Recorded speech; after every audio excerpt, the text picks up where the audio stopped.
안녕하세요. 부처님의 지혜를 배워 스스로 행복을 찾아가는 시간 반야정로 아나운서 정준영입니다. 이 시간 반야지혜의 가르침을 전해주실 여수 석천사 진옥 스님 모셨습니다. 스님 안녕하세요. 네, 반갑습니다.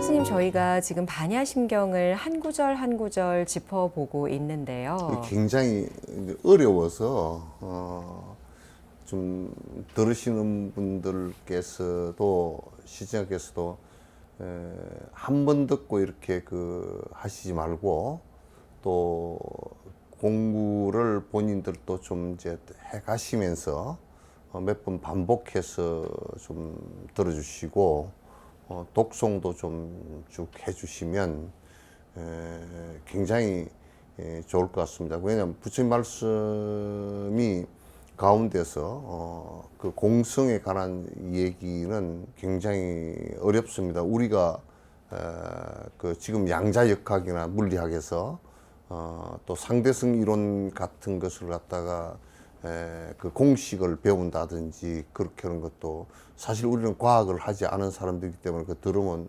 쉽지가 않거든요. 그 양자역학 같은 건 들으면 들을수록 더 모른다 그러더라고.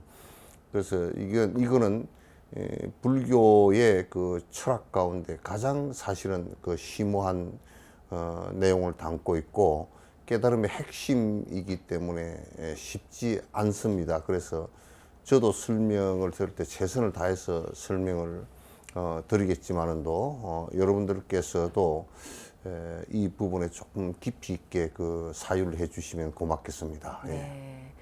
반복하는 것이 조금 더 이해할 수 있는 방법이다라고 스님께서 지금 말씀해 주셨으니까 그렇죠. 예. 저도 그럼 지난 시간 제법이 공한 모습을 불생불멸, 불구부정, 부증불감 이 구절을 통해서 한번 쭉 설명을 해주셨는데요. 네. 그 가운데 제가 조금 더 여쭙고 싶었던 부분을 오늘 그럼 다시 한번 네. 여쭤보면 어떨까 합니다. 불생불멸 이 구절이 잘 이해가 안 간다. 나는 것도 아니고 멸하는 것도 아니다. 이 부분을 다시 한번 좀 스님께서 설명해 주시면 어떨까요? 그 불교 부처의 말씀을 이해하고 하는데 부처의 말씀의 가장 그 깊은 이해는요 중도에 관한 이해이거든요. 중도를 이해를 못하면 그거는 그 불교를 갖다 이해했다라고 보기가 사실은 어렵습니다. 네. 그래서 핵심은 중도 사상인데 중도 사상의 그 핵은 또 공성이거든요. 모든 이 세상에 그 어느 것 하나도 제외됨 없이 실제적으로 영원성을 띠고 있고 전혀 아무것도 변화가 없는 존재라는 것은 없다라는 거예요. 전부 다 변화한다라는 얘기죠. 그렇기 때문에 이제 전부 다 변화한다라는 말을 다시 설명을 하면 연기법이에요. 네. 변화해 나가는데 어떻게 변화할 것인가라는 얘기죠. 따라서 이제 요즘에 이제 그 변화한다라는 말을 또 다른 말로 하면 그건 윤회한다는 얘기예요. 어떻게 변화할 것인가, 우리 마음도 어떻게 변화할 것인가, 우리의 몸도 태어나서 지금까지 늙어서 계속 병들고 늙어서 변화하는 것이고 마음도 나쁘게 변할 수도 있고 좋게 변할 수도 있지 않습니까? 네. 그는 끊임없이 마음도 고정된 것이 없이 변화한다라는 원칙이거든요. 그렇기 때문에 자성이 안에 자성이라는 것은 영원성입니다. 영원성이 없기 때문에 영원성이 하나도 없기 때문에 그게 생이다 사다 할 수가 없다. 내가 저번 시간에 예를 들어서 말씀드리듯이 바람이 불어서 파도가 일었다 손치르다 파도 그것도 물이고요. 바람이 다 꺼져서 파도가 사라졌다 그래도 그것도 물이에요. 그러니까 파도가 발생했다라고는 말할 수 있어도 그것이 한 생으로서 이게 그 영원성을 갖고서 나온 것은 없단 말이죠. 그래서 우리가 불생불멸 그렇게 얘기할 때 이제 그렇게 이제 말할 수가 있고요. 그래서 계속 변화해 가는 과정을 생이라고 말해도 틀리고 멸이라고 말해도 틀린다. 왜 틀리느냐? 생이라고 말하면 영원성을 부여하게 되고 멸이라고 말하면 단멸을 부여하게 된다. 그래서 상과 단, 영원성과 단멸상을 갖다 말하는 것은 이미 연기법이 아니다 그런 얘기예요. 네. 그래서 이제 또 이제 요걸 얘기하시면서 요즘에 이제 이제 여러 사람들이 불생불멸을 두고서 전혀 다른 얘기를 설명을 하는 경우가 있어요. 네. 그러면 영원한 불성이 있기 때문에 영원한 불성이 있기 때문에 나는 것도 아니고 죽는 것도 아니고 영원하다 이렇게 얘기해요. 그건 상견이에요. 그렇게 말하는 것은 일부예요. 또 어떤 사람은 윤회가 없다라고 얘기하는 것은 변화하는 것이 없다라는 거예요. 우리가 변화하는 것을 내가 그냥 물리학적으로 얘기하더라도 물을 산소와 수소를 갖다가 합했을 때 물이 되고 산소와 수소가 분리됐을 때 그는 또 H2O가 되는 거예요. 그게 변화예요. 그 자체가 윤회예요. 네. 생명의 윤회는 조금 다른 차원에서 설명할 수 있지만도 실제로 그러나 지금 이 설명이나 사실은 똑같은 것이거든요. 이 윤회라는 것은 내가 지금 간단한 단견으로 내 생각으로 정리할 것이 아니라요. 반드시 성인의 말씀을 확인해 보시고 그 다음에 실제 증명되실 수 있는가를 확인해 보시고 그 다음에 그 많은 주석가들이 그 스님들이 말씀해 놓으신 내용들을 갖다 잘 한번 살펴봐 주시기를 갖다 간곡히 부탁드립니다. 네. 지금 스님의 말씀을 다시 한번 정리를 한다면은요. 윤회가 없다라고 이야기하는 단견도 또 영원한 무언가가 있다라고 이야기하는 상견도 모두 그릇된 견해라는 그릇된 말씀이시잖아요. 그런데 이제 우리가 윤회가 없다라고 주장을 하신다 그러면 우리가 이렇게 얘기할 수 있어요. 윤회가 없는데 그럼 불교를 왜 하죠? 응?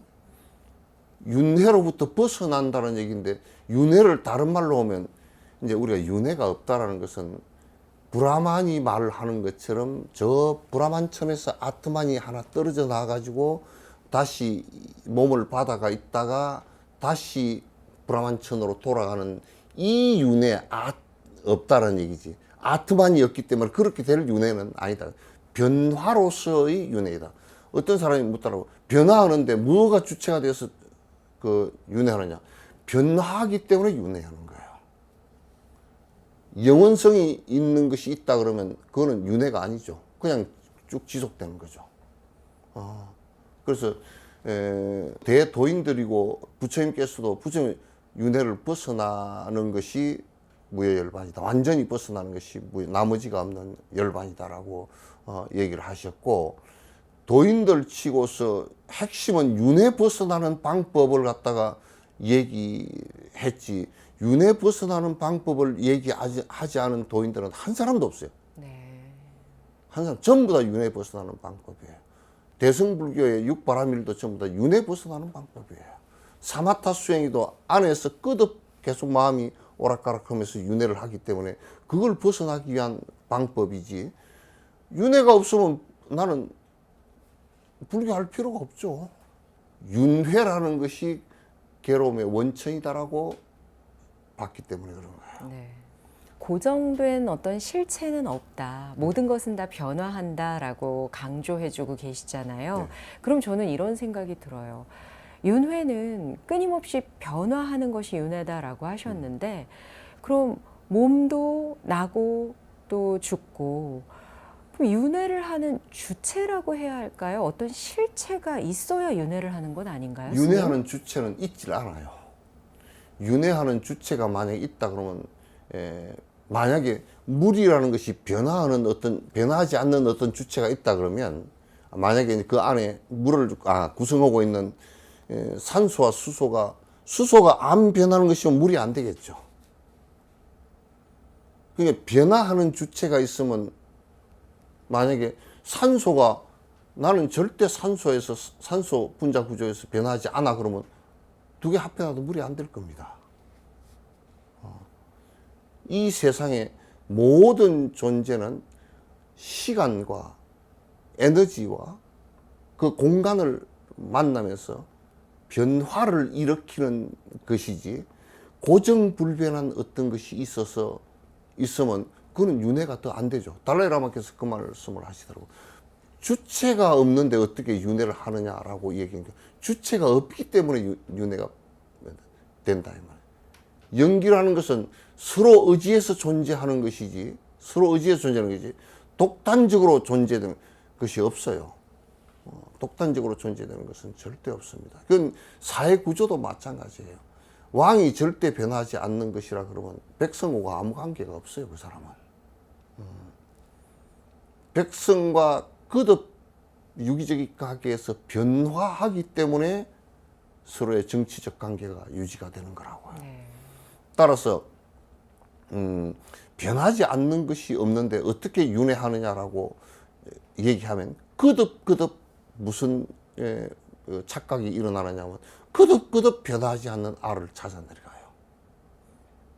나가요. 그러면 뭔가 하나 있을 것이다라고 얘기한다든지, 또 뭔가 또, 그래서 우리 불교 안에서 그 형성되었던 여러 가지 얘기들 가운데 안 변하는 아래야식이 있을 것이다라고 했다가, 처음에는 안 변하는 지수화풍이 있다라고 그 원소가 있다라고, 그 아비담 시즌에 그렇게 생각했다가 그게 다 논박으로, 다 논리로서 다 깨졌어요. 그러다가 그러면 마음이라는 것이 안에 안 변하는 것이 하나 있을 것이다라고 했다가, 그것도 아리아식이라고 이름했다가 그것도 깨졌어요. 그것도 자립 논정에 의해서 깨지기 시작하고, 그 다음에 그 마맹스님 같은 이는 그때 이제 자립 논정 학파인데, 그러나 아리아식은 있지 않지만도 진여라는 우리의 자성은 있을 것이다. 진여 자성의 얘기를 기실론에서 제기를 한다고. 그러나 그것도 기르논정 쪽에서 용수보살에 의해서 깨져버렸다. 그럼 그렇게 진여 자성이 있다라는 것을 갖다 논정할 수 있는 근거를 대라 이제 그랬어요. 근거를 대다 결국은 항복했어요. 그것도 졌어요. 그러니까 이 세상은 부처님께서 처음 말씀하신, 암경수도 말씀하신 무아라는 얘기나 불이라는 얘기나 공성이라는 얘기나 다 똑같이 한결같이 거기에는 그 어떤 것도 영원성을 갖고 있지 못하기 때문에 변화하고 윤회하는 것이다라는 거예요. 그렇기 때문에 벗어날 수 있는 가능성도 거기에서 있는 것이에요. 본래 있지 않기 때문에. 그래서 이걸 깊이 있게 이해를 못하면 불교는 끊임없이 유아론으로 자꾸 빠져들기 쉽습니다. 그래서 이제 우리 이 선을 하는 사람이 불성이 영원하다라고 주장해버리면 그 불성은 영원하지 않습니다. 그것도 내가 그렇게 자각할 수 있는 그런 그 마음이 나올 수 있다는 얘기지, 따라서 이 세상에 영원한 것은 없다라고 하는 것이 무상하고 무아하고 열반적정이라는 것은 부처님께서 말씀하신 핵이고, 그게 공성을 설명하는 핵심이에요. 연기법도 역시 마찬가지예요. 그렇다면 스님, 업이 윤회한다라는 표현에 대해서는 어떻게 설명해 주시겠어요? 그게 이제 중간에 나온 업감연기, 이제 진여연기, 업감연기, 이제 그 앞에는 아레아식 연기, 레아 연기, 연기하는데 어떤 주체가 있지 않나라고 해서 이제 여러 가지 설명을 갖다 했어요. 그래서 아레아식이 연기할 것이다라고 이제 설명을 하다가 깨졌어요. 또 그 다음에 진여 연기를 하다가 깨졌어요. 그럼 무엇이 그 연기하느냐, 다음 생으로 연결시켜주는 역할을 하느냐, 그거 이제 우리가 생물학적으로 얘기할 때 보통 그 DNA라는 거 있잖아요. 유전 정보라는 게 있잖아요. 유전 정보가 그러면 불변이냐면 그렇지 않아요. 그것도 유전 정보도 변화하는 것이에요. 변화하는 것인데, 변화하는 것이기 때문에 어머니와 아버지 사이에서 태어난 아이는 양쪽의 유전자를 다 섞어서 나온다고요. 그래서 아침에 보면 엄마 닮았다가 저녁에 보면 아빠 닮고, 미우면 아빠 닮고, 또 좋은 건 엄마 이쁘면 닮고. 엄마 닮고 그렇게 하잖아요. 그 유전 정보도 결국은 변하지 않는 것이라 그러면 그러면 아기를 낳는데 엄마 아빠가 섞이질 않겠죠. 그러니 그것도 불변이 아니듯이 우리의 정신적 에너지, 나는 그걸 갖다 이제 이거는 내 설명이에요. 내가 설명하기 위해서 과학적인 것을 갖다 얘기하는 것인데 업의 에너지가 그게 이제 업감이에요. 업이에요. 업의 에너지가 DNA처럼 뭉쳐져 있다가 다음 삶을 갖다가 깨워놓고 사라지는 것인데, 그거는 물리학에서 얘기한 우주 발생의 초기에 히그스 입자라는 그 입자가 물질에 적용됐다가 그것은 사라지면서 물질의 질량이 생긴다고요. 네. 그와 똑같은 현상일 것이다. 나는 그렇게 이제 이거는 내가 요즘에 이제 주장하는 거예요. 그 경전에는 이 얘기는 물리학 여부는 없어서 이제 그 원리가 똑같겠구나. 그러니까 이해하기 쉽게 예를 들어서 말씀드리면 이제 그렇게 말씀드릴 수가 있어요. 그래서 네. 이게 업감령이라는 것은 우리가 지은 업이 다음 생을 갖다 깨워놓고 사라지는 것을 얘기해요. 그것도 결국은 사라지는 것이지, 깨워놓고 사라지는 것이지, 그게 영원성을 갖고 유지되지는 않아요. 그건 우리 DNA나 물질적, 우리 육신적 DNA나 똑같은 거라고 나는 생각해요. 예. 네. 그럼 이처럼 우주 과학이나 자연 과학에서 윤회를 좀 설명할 수 있는 그런 예들이 많이 있잖아요, 스님. 그러죠. 지금 말씀하신 뭐 우주가 처음 생겨날 때의 힉스 입자도 말씀을 하셨지만 또 어떤 것들이 있을까요? 많죠. 그거는 이제 그 변화하면서 지금 보면 진화론 있잖아요. 네네. 진화론 같은 경우는 지금 창조론 같은 경우는 설명할 수 없는 부분이 너무 많아요. 왜냐하면 창조되어진 그 현상은 고정일 거 아니에요.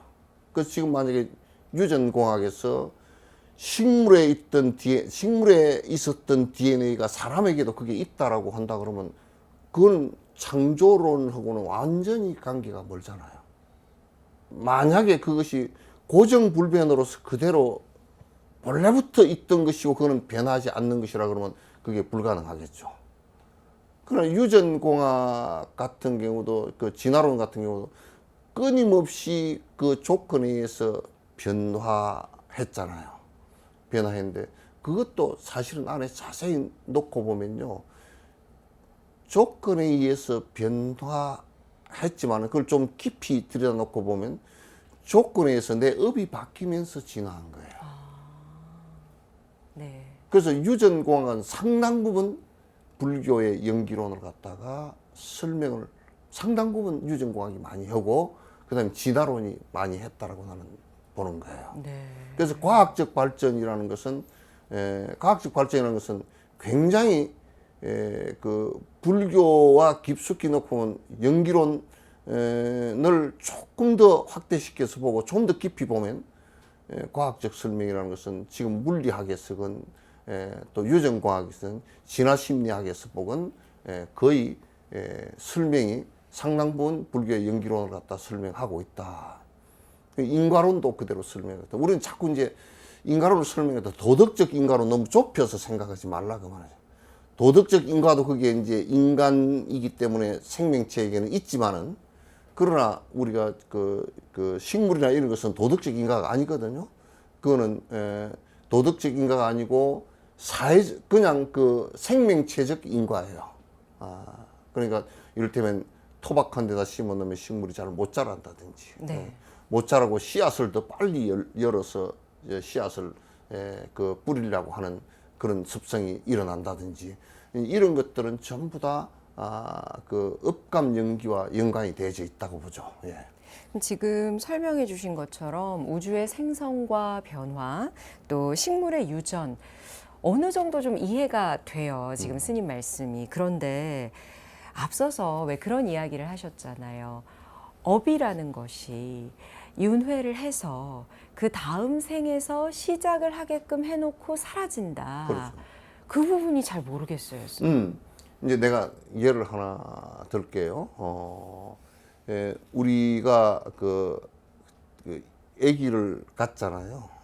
가지면 그 아기는 사실은 그냥 정자와 난자가 만나서 분열만 한다 이렇게 보기 어려워요.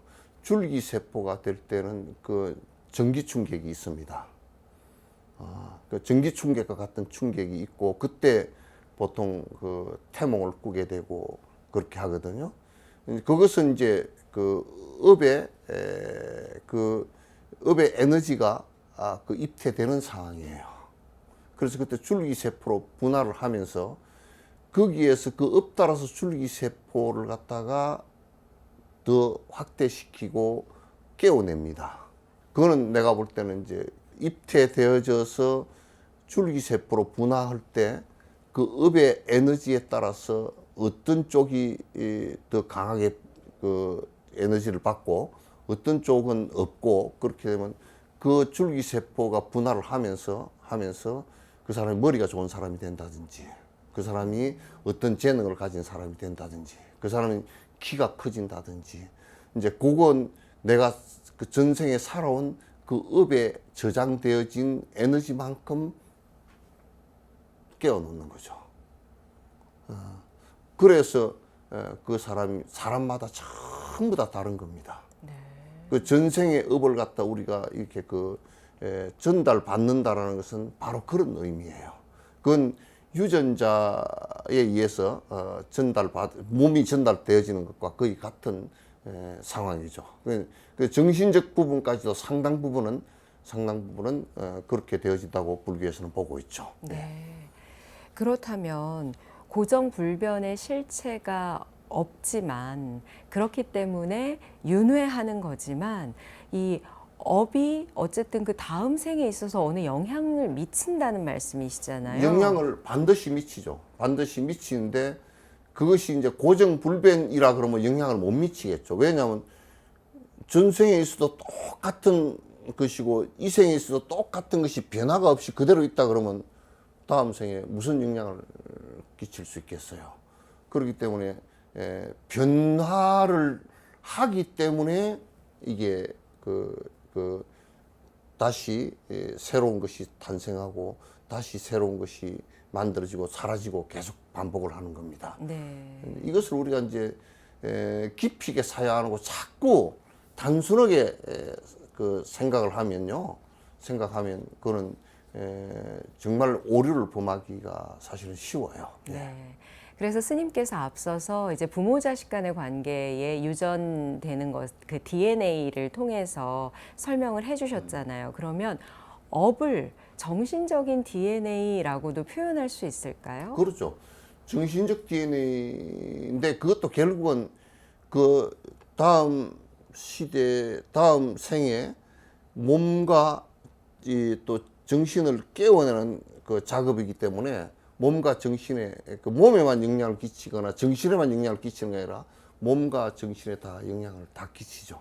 그렇기 때문에 전생에 그 결함되어진 부분이 있다 그러면 정신적 결함도 같이 오고 몸의 결함도 같이 오고 그게 이제 사실은 불교에서 바라볼 때는 유전병 그런 거거든요. 그래서 이런 것을 갖다 이제 이런 것이 과학이 발달되면 될수록 불교가 말하고 있는 이 부분을 갖다 좀 더 확인할 수 있을 기회가 앞으로는 얼마든지 올 거라고 저는 봅니다. 네. 이 부분이 알쏭달쏭하게 느껴지는 이유가 저는 무언가가 있기 때문에 전달이 된다라고 생각을 하니까 그럼 무언가는 있는 거잖아 라는 생각이 하나가 있고요. 네. 근데 그 무언가가 전달이 되었는데 그렇다면 거기서 끝이 아니라 또 변화한다는 말씀이시잖아요. 그러니까 이게 있는 거야 없는 거야 이렇게 궁금한 것 그건 같아요. 아니 연기를 하는 데는 그 변화를 하는 데는 H2O가 되더라도 H도 있고 물도 있죠. 물론 H도 그 본래부터 있었던 건 아니고 생성되어진 물질이고요. 네. O도 생성되어진 물질에 불과하죠. 그러나 그거는 거듭 만나면서 변화하는 것일 뿐이지 똑같은 것이 영원체로서는 있지 않다는, 변화하면서 어떻게 변화하느냐, 그는 조건과 온도 이런 여러 가지 상황에 따라서 변화한다는 얘기죠. 네. 그럼 앞서서 윤회는 없다라는 의견에 대해서 이제 스님께서 단견이다라고 말씀해 주셨잖아요. 그릇단 견해라고. 그럼 부처님께서 왜 윤회가 없다라고 말씀을 하셨는지, 그러니까 앞서서 아트만의 윤회가 없다라고 하신 거라고 하셨잖아요. 그 부분을 조금 더 자세히 말씀을 부처님께서는 이제 해주시죠. 윤회가 없다라고 말씀하신 것은 지금 그 부처님께서 말씀하신 연기론을 말씀하신 것이 아니고요. 네네. 그 앞에 무아이기 때문에 아트만으로서 브라만천에서 내려와서 다시 브라만천으로 올라가는 이러한 반복되는 일은 없다 그 말이에요.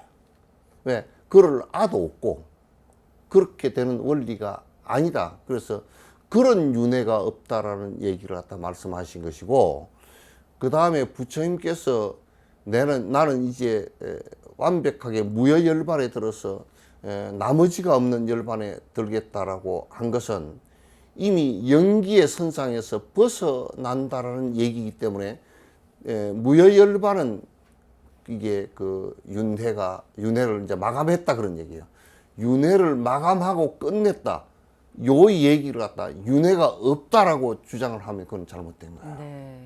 윤회를 마감했다는 얘기고 끝냈다는 얘기하고 윤회가 없다라는 얘기하고는 전혀 다른 얘기이거든요. 네. 윤회가 그동안에 계속 있었기 때문에 그로부터 나는 완벽하게 이제 벗어났다라는 얘기예요. 그래서 그걸 무여열반 그렇게 이제 말씀하시는데 그걸 혼돈하시면 이제 절대 안 돼요. 예. 그렇기 때문에 윤회를 조금 구별해서 바라봐야 할 것 같습니다. 흔히 브라만교에서 이야기하는 아트만의 윤회와 부처님께서 말씀하신 연기론적인 윤회는 다르다는 것을 전혀 다르죠. 네, 인식하셔야 될 것 같고요. 그 다음에 또 하나 지금 스님께서 짚어주셨다시피 부처님께서는 윤회를 마감하셨다라고 표현하셨잖아요. 저는 윤회를 벗어났다 이런 표현도 많이 사용을 하지 않습니까? 벗어났다는 말도 네, 맞죠. 네. 그럼 윤회를 벗어나는 것이 결국 궁극적인 수행의 목적이 되겠네요. 최후 목적이죠. 부처가 됐다는 것은 무여열반에 들었다라고 이제 부처님께서 용어로 말씀을 하셨거든요. 나머지가 없다라는 얘기는 왜 나머지가 없다라고 전제를 했냐면 보살의 열반은 중생을 구제하기 위해서 억지로 자기 스스로 윤회를 갖다 선택을 했기 때문에 네네. 선택을 했기 때문에 그 윤회하는 그 방식을 통해서 일체 중생을 건지기 위해서 육도 윤회를 계속 했기 때문에 내가 그것마저도 이제 마감했다는 뜻이에요. 마감했다는 뜻인데 이제 아예 윤회라는 게 없다 그러면 보살의 얘기도 있을 수가 없겠죠. 보살의 얘기도 일체 중생을 위해서 거듭 윤회해서 반복하면서 중생을 건지겠다는 그 얘기가 성립이 안 되잖아요. 초기 불교에서 얘기하는 그 아라한도 윤회를 갖다 내가 마감했다라고 얘기하는 것이 성립이 안 돼요. 그래서 아라한 수행 사과 역시도 아라한 수행도 윤회를 벗어나기 위해서 하는 거예요. 그 생사라는 말 자체가 윤회거든요. 태어나고 죽는데 어디서 태어나? 지옥에 태어나고 죽고, 아기에 태어나서 죽고, 사람에 태어나 죽고, 그런 이 반복된 행위를 갖다 이제 하지 않겠다. 그 반복된 행위를 하는 것이 전부 다 무엇 때문에 시작되느냐 하면 아예 집착하면서 욕망을 부리고 욕망 부리는 것이 그저 반복되기 때문에 이루어진 현상이다. 그런 얘기예요. 네. 그거 벗어나기 위해서 하는 거예요. 예. 네. 보살이 윤회에서 벗어나는 데 그치지 않고 중생구제의 원력으로 윤회 수레바퀴에 거듭 나오는 그 부분도 그래서 네. 그래서 그걸 갖다 그 보살은 대성에서 보살은 보디사트바 그래요. 그 이제 한문으로 번역할 때는 소리 나는 대로 보리살타 그렇게 번역했고 그걸 줄여서 보살 그렇게 얘기를 했거든요. 네. 이 보살이란 말은 그래서 그 뭐 중국에서 대사하고 번역하기도 하고 그런데 좀 그 안에 개념이 좀 틀린 것 같아요. 틀렸는데 보디사트바는 보디히라는 것은 깨달은, 분명히 공성을 체험하고 깨달은 이에요. 그렇지만은 거기서 머물러서 내가 끝내버리지 않고 일체 중생을 갖다가 건지겠다라는 생각으로서 육도윤회를 갖다가 하면서 모든 중생을 갖다가 나와 인연 있는 중생들을 갖다가 다 건지겠다라고 해서 육도윤회를 계속 자기 스스로 선택해서 하기 때문에 보살의 그 윤회를 갖다가 원생이라 그래요. 원해서 내가 생한다. 원해서 내가 다시 태어나고 내가 원해서 지옥에 들어가고, 지장보살님은 잘못해서 간 게 아니고 원해서 간 거예요.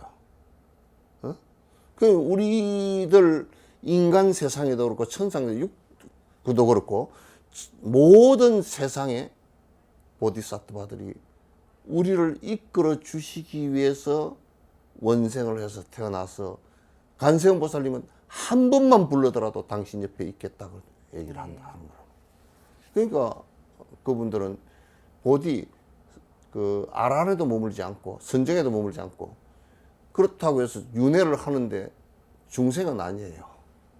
내가 번뇌가 있어 욕심이 많아서 한 것이 아니고 내가 구하기 위해서 태어나는 것이기 때문에, 그래서 그 이름을 두 개를 합해서 보디사트바 그래요.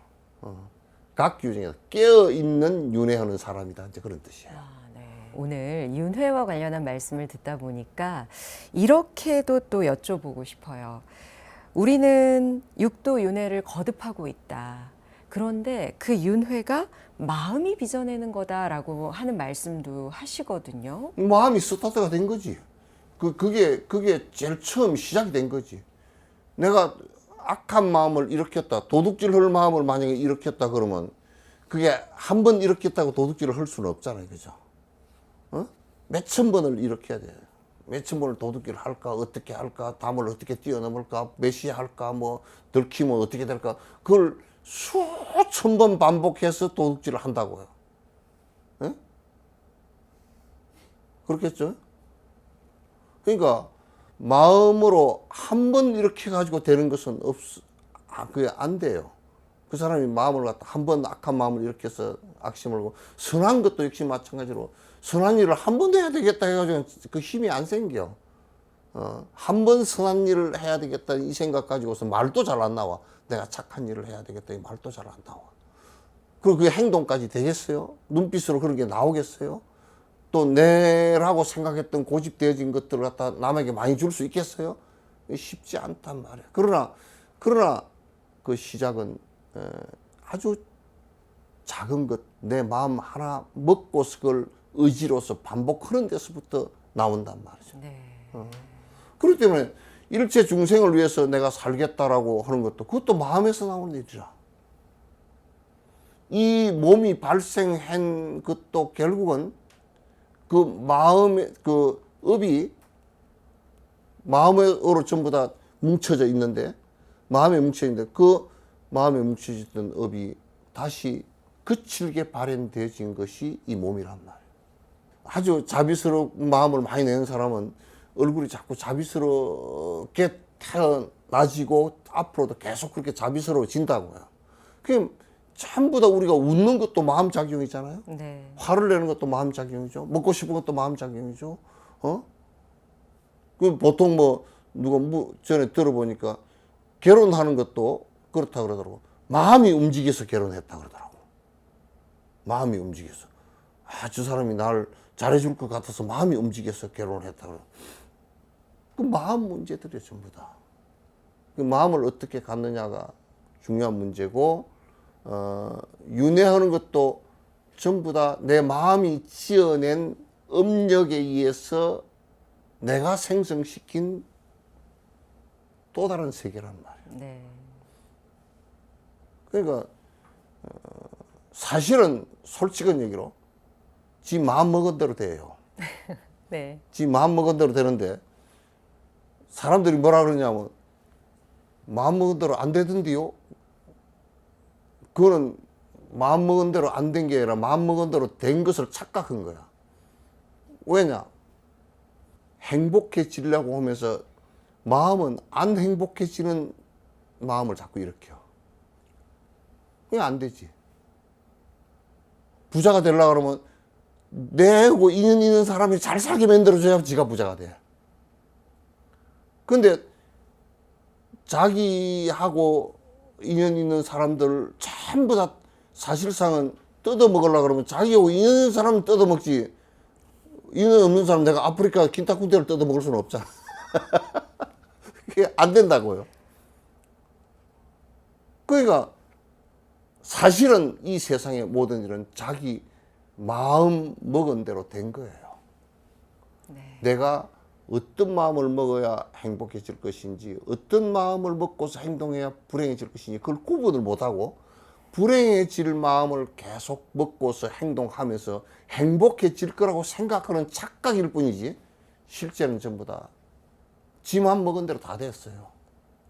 지금 스님 말씀처럼 처음에 든 마음 하나라고 이제 손쉽게 표현하겠습니다. 그 마음 하나하나가 쌓여서 결국은 스스로의 업이 되는 것이고, 그러죠. 예, 그 업에 따라서 또 우리는 변화하면서 살아가고 있는 것이잖아요.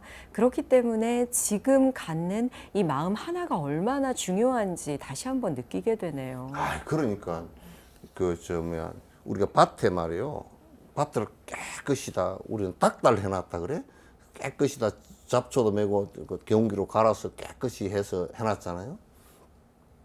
거기에 제일 먼저 무슨 씨가 날아오는지 압니까? 보면 아무것도 없는 것 같아도요, 네. 제일 먼저 날아온 게 민들레씨야. 아, 이게 고추 보정 시키기 전에 민들레씨가 먼저 날아서 그 꽂힌다니까. 뭘 이렇게 모종을 심기 전에 자연스럽게. 네. 네. 근데 이제 우리가 나는 그런 마음을 먹은 적이 없는데 그렇지만 언젠가는 일으켰어. 나도 모르게 민들레씨가 네. 일으켰어. 그러니까 그 민들레밭이 되는 거야. 그러니까 우리가 한 생각 일으키는 것이 일념적히 무량급이라고 뭐 어디 법성계인가 해놨잖아요. 한 생각 일으키는 것이 영급에 있어서 결과가 나올 때는 어마어마한 결과를 갖다 만든다. 그리고 마음속에서 만약에 도둑질을 할 생각을 한 번 일으켰다. 그거는 집에 가서 참회 절을 갖다가 100번이고 하라고요. 네. 그게 커져서 결국 문제가 되는 것이지. 그래서 보살은 마음 속에서 일어나는 것까지도 한 번 일어났더라도 큰 참회를 하는 거야. 마음을 보고, 그래서 수행자는 마음을 갖고서 얘기하는 것이지, 법적으로 어떻고 저쩌고 하고, 뭐, 증거가 있니, 없니? 증거는 전부 다 물질적으로 내 몸에서 바깥에 떨어져 나간 얘기 아니야. 그런 얘기를 가지고 살라 그러니까 너무너무 세상이 복잡한 거야. 수행자는 우리 양심 그러잖아요. 어진 마음으로, 마음속으로 어지러져야 돼. 그걸 보살이라 그러지. 네, 오늘 이 시간에는 불생불멸 이 구절을 다시 한번 제가 스님께 여쭤봤는데요. 윤회의 개념을 설명하시면서 자세하게 풀어서 말씀을 해주셨습니다. 오늘 그릇된 두 가지 견해, 상견과 단견에 대해서도 또 배워봤는데요. 그럼 오늘 이렇게 스님께서 쭉 설명해 주신 것처럼 바른 윤회에 대한 생각과 관점을 갖게 된다면 우리들의 실제 삶은 어떻게 달라질까요? 우선 지금 사실상은 어떤 면에서는 윤회적인 생각을 안 하는 것 같지만 실제는 하고 살아요. 우리 MC께서도 그래도 애를 위해서 몇 년 뒤에는 대학을 가니까 내가 보험도 들어놓고 또 그 애를 위해서 돈을 좀 벌어야 되겠다 그 생각을 하시잖아요. 누구나 다 미래를 계획하면서 살죠, 말씀처럼. 그러니까 미래가 지금보다는 조금 더 나아지기를. 나아지게 네. 하기 위해서 살잖아요. 네네. 우리의 삶이라는 것은 지금보다는 미래가 나아지게끔 살려고 하는 그 자세가 윤회예요. 만약에 영원한 것이 있다라고 생각을 하면 그렇게 할 필요가 없죠. 그렇게 할 필요가 없잖아요. 내가 다음 생이 없다? 윤회라는 게 없어. 그럼 다음 생이 있고 내일도 없어. 이게 무슨 소리야? 나는 그게 무슨 소리인지 그 소리를 듣고서 충격을 받았어. 그럼 만약에 영원한 것이 있어서 영원한 것이 있다 그러면 우리가 업을 바꿀 필요가 없어요. 이미 다 정해져 있으니까. 이미 다 정해져 있어. 그건 숙명론에 가까워. 다 정해져 있으면 그 사람은 뭐 언제 되면 그 가난해질 거고 그 사람은 언제 되면 뭐 죽을 거고 언제 되면 뭐 어떻게 될 거고 어떻게 되면 돈을 벼락부자를 받을 거고 그럼 가만히 있으면 되지. 영원한 것이 있다 그러면. 그러면 이제 그런 논리를 주장하는 사람들은 그 영원한 것을 믿고 살면 된다 이렇게 봐버리는 거란 말이야. 그러나 이 세상은 그렇게 되지 않아. 전부 다 변화하는 것이기 때문에 변화의 시작점이 내 마음에서부터 시작이고 그럼 최소한 그 마음을 운영할 때 남에게 피해 끼치고 나하고 인연 있는 사람들에게 안 좋게 하는 일은 하지 않겠다. 그게 선행이에요. 그리고 내가 조금 더 이타적으로 살겠다. 그 마음을 내서 이타적으로 살기 시작하면 그게 지금은 내가 작게 하지만은 또 10년, 20년 그렇게 반복되다 보면 그게 어마어마한 일이 된다고. 네. 누가 처음부터 부처님도 그랬답니다. 그 연등 부처님을 삼아승직업에 뵙고 말이야. 벌 가서 하는데 너무 훌륭해. 당신 부처님 어떻게 당신처럼 될 수 있겠습니까? 그러면 그건 설명을 해줬어. 그럼 제일 먼저 보리심을 바라고 보시행을 하라 그러는. 보시행을 하려고 그러는데 자기 밭에 있는 시래기를 남을 주려고 하니까 손이 달달 떨리더라는 거야. 삼아승직업 전에 부처님도 그랬대. 그러니까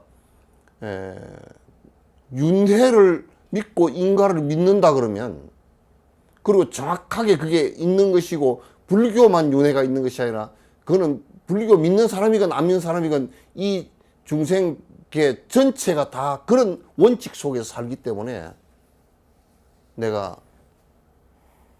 미래 생을 갖다 지금 생보다는 나아야 돼. 번뇌도 덜 일어나고 이타적으로 살아야 되고 사람이 가장 모든 중생을 위해서 내가 살겠다라는 생각을 갖고 살아나간다 그러면 그 사람은 금강경에도 그 얘기를 해놨어요. 금강경 그 얘기가 유통되고 그걸 믿는 사람이 있는 곳이 바로 탑이 생기고 부처님 열애 탑이 있는 거나 똑같고 불세계가 그것이 이루어지는 것이다. 이 경을 읽고 실천하는 것이 이루어지는 것이다.